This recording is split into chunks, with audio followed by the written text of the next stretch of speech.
আসসালামু আলাইকুম, কি অবস্থা সবার? এটা হলো Infinix Hot 50 Pro। এই ফোনটা বাংলাদেশে লঞ্চ হয়েছে 18,999 টাকায়। আর এই প্রাইসে এই ফোনটাতে আপনারা Helio G100 প্রসেসর পাচ্ছেন, super AMOLED full HD display পাচ্ছেন, ইন ডিসপ্লে ফিঙ্গারপ্রিন্ট পাচ্ছেন, তার সাথে সুন্দর একটা ডিজাইন পাচ্ছেন এন্ড এই বাজেটের one of the slimmest phone কিন্তু পাচ্ছেন মাত্র 6.88mm। এত সবকিছু তারা এই বাজেটে প্যাক করেছে, তাহলে তারা কস্ট কাটিং করলো কই?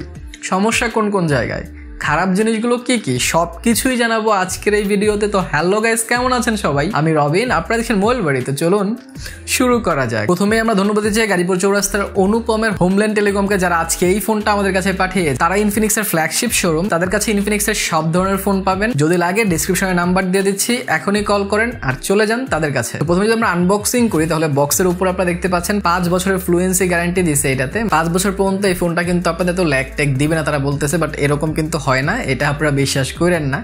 এত বছর পর্যন্ত এটা টিকবে কিনা এটাও সন্দেহ আছে। যাই হোক, এরপর ফোনের বক্সে জাম্প করলে আমরা প্রথমেই ফোনটা দেখতে পাবো। একদম স্লিম ফোনটা হাতে নিয়ে খুবই ভালো ফিল হয় এন্ড ক্যামেরার ডিজাইনটা আমার কাছে পছন্দ হয়েছে। ডিজাইন নিয়ে একটু পরে কথা বলছি। ফোনটার নিচে যদি আমরা দেখি, তাহলে একটা ট্রান্সপারেন্ট কেস পাচ্ছেন আপনারা, কিছু paper work and sim ejector পাচ্ছেন এন্ড তার সাথে একটা 33 ওয়াটের চার্জার অ্যাডাপ্টার পেয়ে যাচ্ছেন এন্ড টাইপ সি কেবলও কিন্তু এখানে রয়েছে। তো এগুলো সাইডে রেখে যদি আমরা ফোনটা নিয়ে কথা বলি, তাহলে ডিজাইন আপনাদের পছন্দ হবে আই থিঙ্ক, কারণ এই বাজেটে একটা ফ্রেশ ডিজাইন আমরা দেখতে পাচ্ছি, ফ্রেশ ক্যামেরা মডিউল আমরা দেখতে পাচ্ছি। একই জিনিস দেখতে দেখতে আমাদের মাথায় একদম লক খেয়ে গেছিল, তারা কিন্তু লকটা ছুটাইলো এন্ড তারা একটা সুন্দর ডিজাইন কিন্তু আমাদেরকে উপহার দিল। দেখতে আমার কাছে কিন্তু ভালো লেগেছে। আর স্লিম হওয়াতে হাতে নিয়েও আপনারা অনেক কমফোর্টেবল ফিল করবেন। হাতে নিয়ে আমার কাছে অনেক ভালো লাগছিল, যদিও এত স্লিম হওয়াতে আমার কাছে একটু উইকও মনে হয়েছে। মনে হচ্ছিল যদি ভেঙে টেঙে যায় নাকি আবার চাপটাপ দিলে, বাট চাপটাপ দিয়ে না, এত স্ট্রং হবে না। এত স্লিম করতে গেলে স্বাভাবিকভাবেই স্ট্রংনেসটা একটু কমাইতে হয়। আর যেহেতু প্লাস্টিক বিল্ড ফুল ফোনটা, সো ওই দিক থেকে আপনাদের একটু তো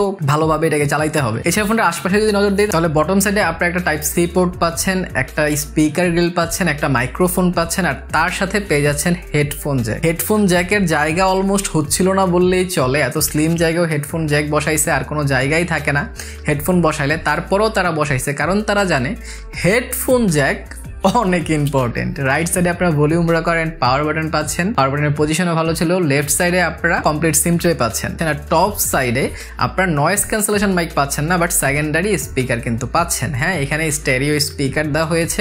আর স্টেরিও স্পিকারের সাউন্ড কোয়ালিটিতে আমি ইমপ্রেসড। এটা লাউড এনাফ ছিল, এটা ক্লিয়ার এনাফ ছিল এন্ড এইখানে বেজও ফিল হচ্ছিল ভাই। সো ওভারঅল এটার স্টেরিও স্পিকারের পারফরমেন্স আমার কাছে ভালো লেগেছে, আপনাদের কাছেও ভালো লাগবে আই থিঙ্ক। এছাড়া আশপাশে কোথাও যেহেতু ফিঙ্গারপ্রিন্টটা দেখতে পাচ্ছেন না, ফিঙ্গারপ্রিন্ট হচ্ছে ডিসপ্লের ভিতরে। যদি আপনারা ডিসপ্লের দিকে আসেন, তাহলে এখানে 6.78 ইঞ্চির একটি ফুল এইচডি প্লাস রেজলিউশনের ডিসপ্লে পাচ্ছেন। এটা 5 হোল ডিসপ্লে, 120 হার্জ এর রিফ্রেশ রেট রয়েছে। আর এখানে আপনারা ফিঙ্গারপ্রিন্টও পেয়ে যাচ্ছেন। ফিঙ্গারপ্রিন্ট স্পিডের কথা বললে, ফিঙ্গারপ্রিন্ট স্পিড ডিসেন্ট ছিল। যখন ফোনটা বন্ধ অবস্থায় আপনারা খুলবেন তখন খানিকটা সময় নেবে, বাট যদি আপনারা লাইট অন করার পর ফিঙ্গারপ্রিন্ট দেন, তখন কিন্তু সুপার ফাস্ট এটা আনলক হয়ে যায়। সো ইনফিনিক্স চাইলে আপডেট দিয়ে এইটার যেই বন্ধ থাকা অবস্থায় ডিলেটা আছে সেটা কিন্তু সলভ করতে পারে। এছাড়া ডিসপ্লে নিয়ে কথা বললে, বেজেল কিন্তু অলমোস্ট সিমেট্রিক্যাল, যার কারণে ডিসপ্লের যে কালার সেটা ভালো ছিল, কন্ট্রাস্ট ভালো ছিল। অ্যামোলেড ডিসপ্লের জন্য পিচ ব্ল্যাক আসছিল এন্ড ওভারঅল একটা ভালো এক্সপিরিয়েন্স পাচ্ছিলাম। এন্ড আপনারাও একটা ভালো এক্সপিরিয়েন্স নেন।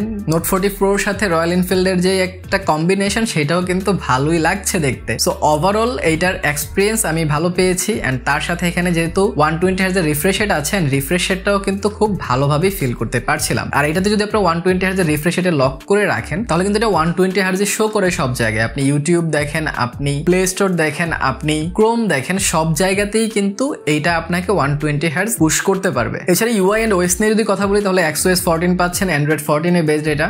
এন্ড এইটার যে ওভারঅল এক্সপিরিয়েন্স সেটা আগের মতোই ছিল। ব্লোটওয়্যার আপনারা পাবেন, এত বেশি ফ্লুয়েন্ট ফিল হবে না, এটা একটু লাইট হইতে পারতো। এটাতে বেশ কিছু প্রি ইনস্টলড অ্যাপ আপনারা পেয়ে যাচ্ছেন। সো এইসব জিনিস আপনাদের মাথায় রেখে ইউজ করতে হবে। তারপরেও এটার যেই প্রসেসিং পাওয়ার সেটা কিন্তু মোটামুটি ভালো, যার কারণে এটা খুব স্মুথই লাগছিল। আর 120 হার্জ থাকলে অবশ্যই একটা স্মুথনেস আপনারা ফিল করবেন এটার ইউআইতেও। App opening, app closing easily করতে পারছিলাম। সো সেই দিক থেকেও কোনো প্রকার প্রবলেম কিন্তু হয় নাই। এর সাথে পারফরমেন্স সেকশনে আসি, তাহলে এই ব্যাপারটা কিন্তু একটা ইন্টারেস্টিং বিষয়। এখানে Helio G100 পাচ্ছেন। G100 হচ্ছে ওই প্রসেসর যেটা কেমন 30S 30,000 টাকার ফোনে টেকনো দিছে। সো ওই বাজেটের প্রসেসর আপনারা এই বাজেটে পাচ্ছেন নাকি এই বাজেটের প্রসেসর তারা ওই বাজেটে দিছে, এইটা আপনারাই ডিসাইড ডিসাইড করেন, কিন্তু এই প্রসেসরটা আমাকে খুব ভালো পারফরমেন্স কিন্তু দিয়েছে। আমি এটাতে Asphalt 9 খেলেছি, Asphalt 9 খুবই ভালো খেলা যাচ্ছিল। ক্র্যাশেস বলেন, এটার যে ওভারঅল এক্সপিরিয়েন্স বলেন, কোনো ল্যাগ, কোনো ফ্রেম ড্রপ কিচ্ছু নাই, একদম স্মুথলি রান হচ্ছিল। ইভেন আমি এটাতে ফ্রি ফায়ারও খেলেছি। যারা ফ্রি ফায়ারের জন্য ফোন নিতে যাচ্ছেন ভাই,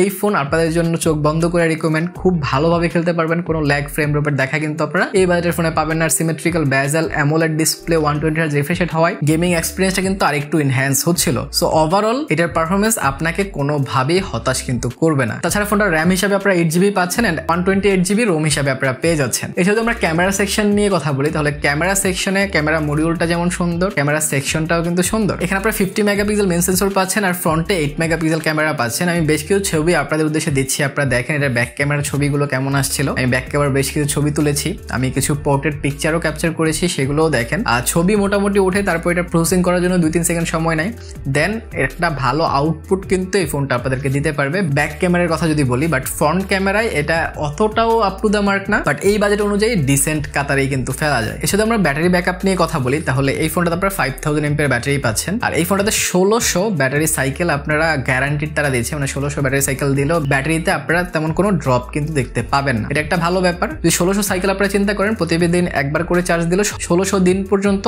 আপনারা এটার ব্যাটারি ব্যাকআপ কিন্তু একটা স্ট্যান্ডার্ড লেভেলেই পাবেন। 1600 দিন প্রায় 4.5 বছরের কাছাকাছি কিন্তু হয়ে যায়। সো ওইটা আপনারা বুঝতেই পারছেন। সো ব্যাটারি ব্যাকআপের কথা যদি বলি, তাহলে ব্যাটারি ব্যাকআপ খারাপ ছিল না। নর্মালি আপনাদের 7 থেকে 7.5 ঘন্টায় SOT এটা দিয়ে দিবে আর তার সাথে এটাকে ফুল চার্জ করার জন্য 33 ওয়াটের ফাস্ট চার্জার কিন্তু বক্সে পাচ্ছেন। সো ওভারঅল আপনারা যদি সকালে চার্জ দিয়ে বের হন, সন্ধ্যা পর্যন্ত ইজিলি আপনারা ইউজ করতে পারবেন। আর একদমই মডারেট ইউজ করলে আপনারা 1.5 দিন ব্যাকআপও এই ফোনটা থেকে পেতে সক্ষম। কিন্তু সেই ক্ষেত্রে আপনারা অবশ্যই অ্যাডাপটিভ রিফ্রেশ রেটে দিয়ে রাখবেন। 120 হার্জে দিয়ে যদি ইউজ করেন তাহলে এতটা ভালো এক্সপিরিয়েন্স পাওয়ার কথা নয়। সো এই তো গেল ভালো দিক। এই ফোনের কিছু খারাপ দিকও আমার নজরে পড়েছে, সেটাও আমি জানাই।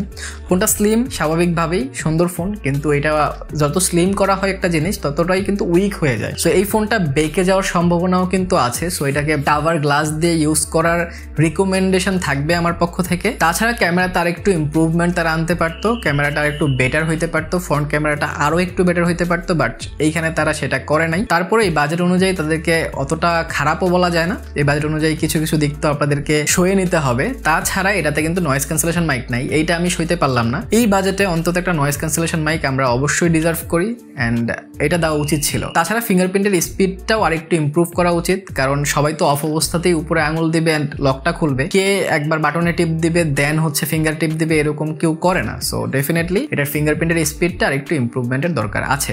সো আই হোপ আপনারা সবকিছু খুব ভালোভাবে বুঝতে পেরেছেন এন্ড আপনারা একটা ভালো ডিসিশন নিতে পারবেন যে এই ফোনটা আপনার জন্য কিনা। আমাকে বললে ডেফিনেটলি এটা যেই বাজেটে আসছে ভাই, এই বাজেটে কিল করে ফেলছে সবাইকে। জাস্ট এটা ওয়ান অফ দ্য বেস্ট কাতারেই থাকবে আপাতত। সো আপনারা নিঃসন্দেহে এই ফোনটা নিতে পারেন। তাছাড়াও যদি আপনারা এই বাজেটে আরেকটা বেটার ফোন দেখতে চান, আপনারা মনে করেন যে ভাই আর কয়েকটা ফোনের সাথে কম্পেয়ার করি, তাহলে Helio 90টাও কিন্তু আপনারা দেখতে পারেন।